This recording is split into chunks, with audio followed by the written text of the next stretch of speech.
እንደ ጋራ ምክር ቤቱ በደንብ ቅድም ያልተገለጸ በህገ ደንባችን ላይ አዲስ አበባ ውስጥ ያሉት ሁሉም የፖለቲካ ፓርቲዎች 17ቱ በጋራ ምክር ቤት የታቀፉ በከተማ ማዕከልና በክፍለ ከተማ አንድም አንቀጽ ሳይቀር አንቀጽ በአንቀጽ ስልጣና ተሰጥቷቸዋል። ተነጋግረንበታል።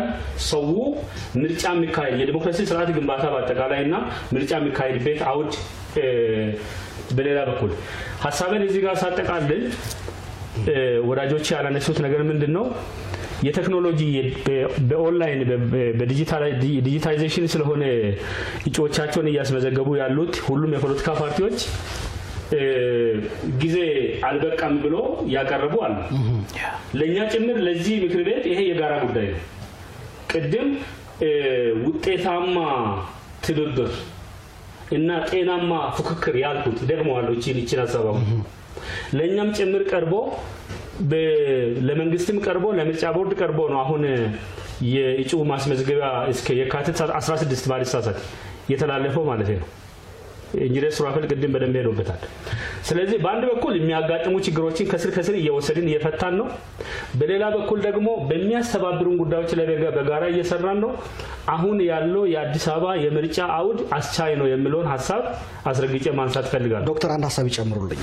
የፖለቲካ ፓርቲዎች መካከል ግንኙነት እንዲሁም በተናጠል የሚያደርጓቸውን እንቅስቃሴ የሚገዛ የአሰራር ቃል ኪዳን ሰነድ መፈረሙ ይታወሳል። ከዚህ ቀደም በአዲስ አበባ ደረጃ እንደ ጋራ ምክር ቤት ይሄንን የቃል ኪዳን ሰነድ አክብሮ ከመሄድ አንፃር ፓርቲዎች ያሉበት ሁኔታ ምን ይመስላል? ይሄ እንግዲህ የጋራ ምክር ቤቱ የሥራ አስፈጻሚና የምልዓተ ጉባኤ ግምገማ ነው ማነሳው። እስካሁን ባለው ሁኔታ አብላጫ ብቻ ሳይሆን በጣም በከፍተኛ ሁኔታ ፈራሚ የፖለቲካ ፓርቲዎች የጋራ ምክር ቤቱን ህገ ደንብ አክብሮ እየሰሩ ነው። አብዛኛው በጣም ማለት ነው።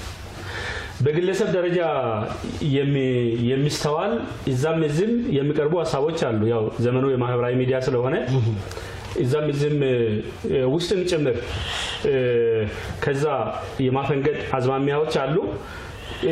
እንደው ለመናገር ያክል ሳይሆን ትክክለኛ ነገር ለመግለጽ ፈልጌ ነው ይሄን ማነሳውና ሸብረክ ማለት ሲኖር ይሄ ኃይል በዛች የጋራ ምክር ቤቷ ቃል ኪዳን ሰነድ እየተነጋገረ እየተደራደረ ችግሮችን እየፈታን እዚህ ቦታ ላይ ደርሰናል።